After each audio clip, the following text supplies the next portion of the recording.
एक बार की बात है, एक बार एक काशी नगरी जो होती है उसमें भगवान शंकर और माता पार्वती भ्रमण के लिए जाते हैं। तो माता पार्वती देखती है कि एक सेठ सेठाई ना खूब तन मन धन से भगवान शंकर की पूजा कर रहे होते हैं। ओम नमः शिवाय, ओम नमः शिवाय, शिवलिंग पे जल चढ़ा रहे होते हैं। तो माता पार्वती भगवान शंकर से बोलती है, प्रभु इनकी इच्छा पूरी कर दो। भगवान कहते हैं इनके भाग्य में नहीं जो ये मांग रहे हैं। माता पार्वती जी कहती हैं कि भाग्य तो आप बनाते हो, और पार्वती जी से शंकर जी जीत नहीं सकते। तो वो उन्हें कहते हैं कि जाओ मैं तुम्हें बेटा देता हूँ जिसकी उम्र सिर्फ 12 वर्ष है। वो दुखी हो जाते हैं कि बेटा भी दिया शंकर जी ने सिर्फ 12 साल। तो कहते कोई नहीं, हम तपस्या जारी रखेंगे, भगवान को खुश करके रहेंगे। तो जब लड़का 12 साल का होने वाला होता है तो उसके माता पिता उसको उसके मामा के साथ भेजते हैं काशी नगरी पढ़ने के लिए, और उसे कहते हैं मामा जी से कि रास्ते में इसके हाथ से यज्ञ दान तप करवाते रहना। अब जैसे ही वो काशी नगरी पहुंचने वाला होता है, बीच में एक राजकुमारी की शादी हो रही होती है काणे राजकुमार से। काणे राजकुमार का पिता सोचता है मेरे को तो मना कर देगा ये मेरे बेटे को देख के। सेठ के बेटे को देख के एक आइडिया आता है, वो उसकी अपनी बेटी की शादी अपने वो राजकुमार की शादी सेठ के बेटे से करा देता है कि बहू हम ले जाएंगे। और सेठ का बेटा राजकुमारी को सत्य बताता है कि तुम्हारा पति मैं हूँ, काणा नहीं है।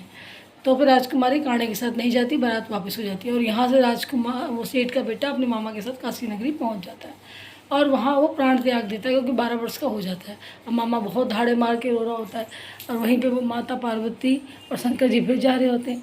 अब माता पार्वती शंकर जी से कहती है प्रभु इसकी उम्र बढ़ा दो। तो भगवान शंकर कहते हैं देवी इसकी इतनी ही उम्र है। तो कहती है कि आप कालों के काल महाकाल, उम्र तो आप देते हैं, आप ऐसे कैसे कह सकते हो कि इसकी इतनी उम्र है।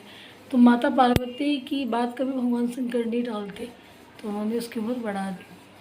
ओम नमः शिवाय,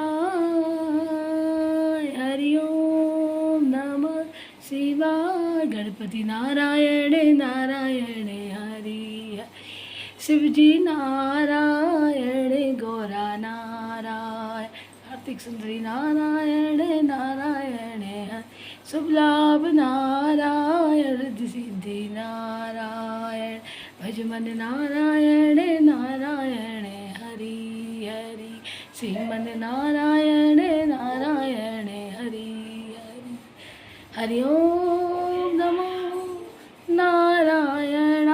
अब दूसरी कथा है कि एक बार की बात है, सीता माता 14 वर्ष के वनवास के लिए भगवान श्री राम के साथ गई होती है। 12 वर्ष तक सीता माता ने कथा की कसम खा रखी होती है। और श्री राम जी कहीं चले जाते हैं तो सीता माता कोई के पास बैठ जाती हैं। तो एक स्त्री आती है सोने की जरी की साड़ी पहन के, सोने का मटका लिया। सीता माता कहती है बैठो माता बहन जी मैं कथा सुनाऊंगी। वो कहती नहीं नहीं मेरे पास टाइम नहीं, मैं कल सुनूंगी आपसे कथा। तो जैसे स्त्री घर भी नहीं पहुँचती कि साड़ी फट जाती है, मटका भी मिट्टी का हो जाता है। तो सासू माँ पूछती बताती है, सासू माँ अगर वही साड़ी पहन के वही मटका लेके आती है पानी भरने, कुएं के पास सीता माता बैठी है। सीता माता कहती है बैठो माता जी मैं कथा सुनाऊंगी। सासू माँ कहती है बेटा मुझे तो एक बार ही 4 बार सुनो।